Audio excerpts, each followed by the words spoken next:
Hi, I'm Captain Rod Thomas for Carolina Composites Pioneer Boats.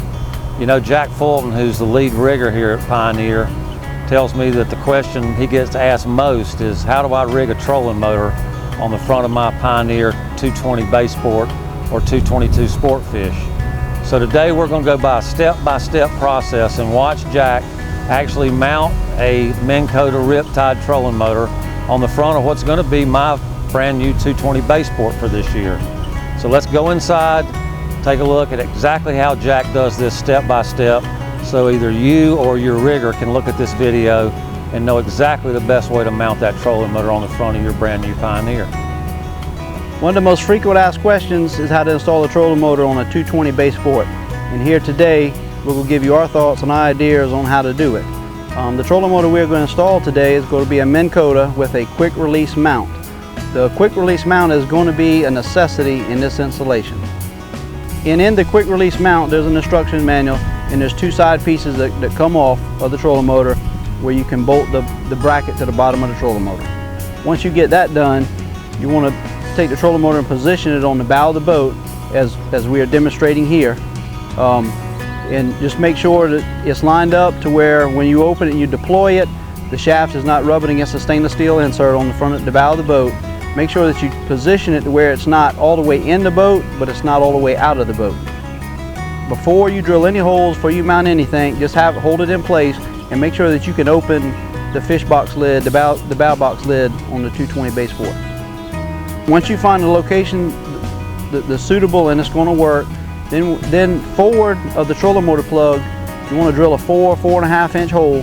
What this is going to do is this is going to give you access to through bolting it, and in case you want to put a backing plate underneath it, it'll give you access right there, and then you just want to enclose that with a screw down deck plate or a inspection port that you can purchase at Pioneer.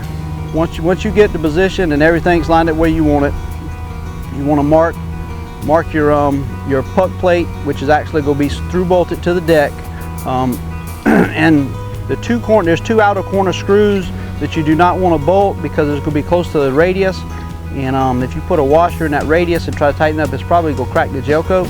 So sometimes what you have to do is drill a hole in between the inner and the outers, and then an extra hole on the inside edge of the puck. In other words, you're going to have two holes on the puck that are going to be off the boat. So we're going to drill extra holes in the puck to compensate for the two that are off the boat, just to give it more support. You can use fender washers, big stainless steel fender washers, or aluminum backing plate will be good for this application too. What you want to do is you want to make sure that you got all the support under the bottom of that puck as you can possibly get. These trolling motors have got a lot of thrust to them, and it's going to put a lot of torque and a lot of flex, on the bow of the boat there on the deck. So it's essential to make sure that you got good backing plates, good washers underneath your puck plate, underneath the deck.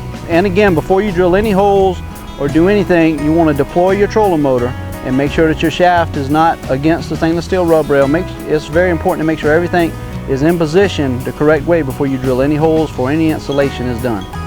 And once the installation is complete, you just follow your manufacturer's or your trolling motor guidelines to wiring up your plug, your receptacle plug.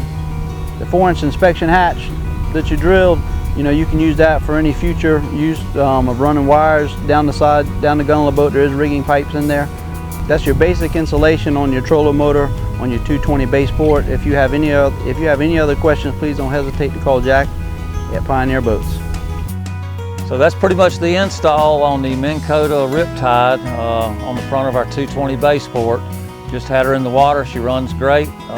There's a lot of torque on the front of these trolling motors when you're using them, but that puck is solidly in there, and I feel like it's going to last great. Jack Fulton is the go-to guy here at Pioneer Bulls Bay, Carolina Composites. He came to Mike and Roy when they were building their third boat. So chances are, if you own a Pioneer or a Bulls Bay, he's been in it. He knows these boats inside out.